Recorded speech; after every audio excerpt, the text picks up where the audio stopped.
pense que qui connaît Diagne Ndiaye, c'est que voilà, il a un carnet d'adresses. Depuis tout à l'heure, je cherche un qualificatif pour le carnet d'adresses. Alors, je ne sais pas si on doit dire terrible ou terrifiant. Les deux, ça dépend de quel point de vue on se place. Et donc, voilà, je pense qu'il faut effectivement que nous puissions en bénéficier. Et je suis certain que, constituant une équipe autour du candidat Augustin Senghor, avec un soutien qui s'appelle Monsieur le chef de l'État, Macky Sall, et Monsieur le président du CNOS, Diagne Ndiaye, on a une Dream Team. Et on ne peut pas, après, derrière, nous permettre effectivement de nous louper. C'est en tout cas des étapes fondatrices du démarrage de cette campagne vers le 12 mars. Il est évident, je ne parle pas de nous, nous on est engagés. Si le président s'est engagé, c'est aussi parce que nous l'avons quasiment instruit de s'engager. Parce que le Sénégal doit être effectivement à la présidence de la CAF à sa place.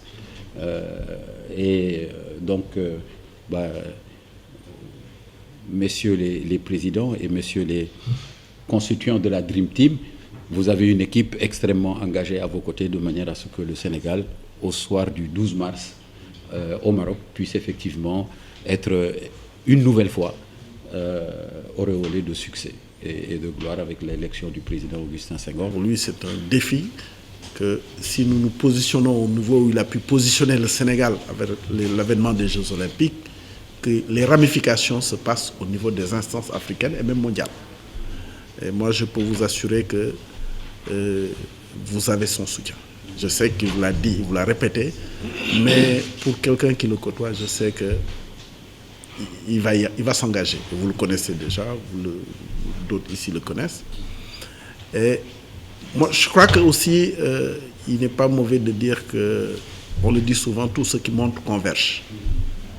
Que grâce au président Ndiaye, que le monde olympique ait fait confiance à notre pays, à notre petit pays, il faut le dire, pour décrocher cet événement historique, ça ne peut être que dans le prolongement de ces succès.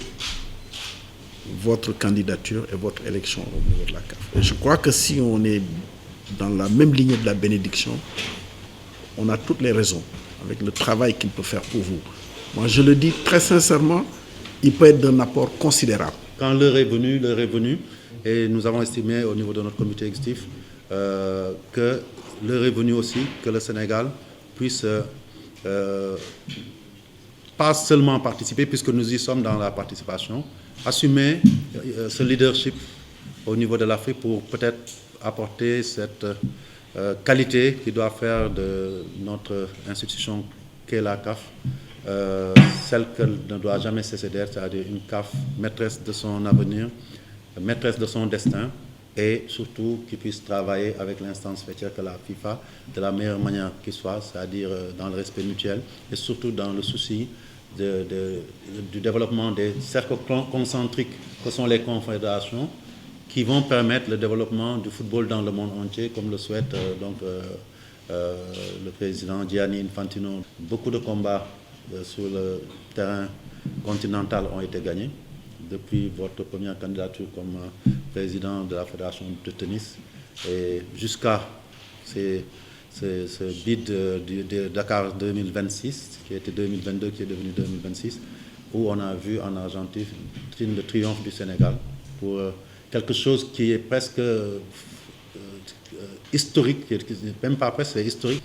Ce retentissement est énorme et ça montre la confiance que le monde entier, à travers le CIO, voue à notre pays, mais aussi aux personnes qui incarnent notre pays à ce niveau-là. En vous rencontrant, c'est l'ensemble de la famille des fédérations sénégalaises, sportives sénégalaises que nous rencontrons et ça permet aussi d'avancer sur cette union sacrée dont on a besoin pour conquérir, donc bien entendu, cette fonction qui est la présidence de la CAF. Étant entendu, c'est important aussi qu'une fois qu'on se sera fédéré, qu'on sera engagé, il faudra aller sur le terrain en Afrique, parce que c'est là-bas que cette élection-là se gagnera et nulle part ailleurs. J'ai également eu à conduire une élection où j'étais candidat moi-même à la Confédération africaine de tennis.